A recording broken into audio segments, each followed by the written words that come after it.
यता आऊ यता आऊ यता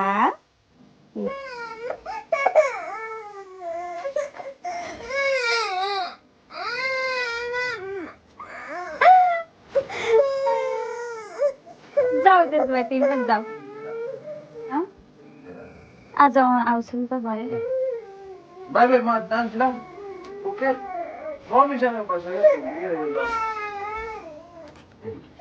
यो सामान बसेर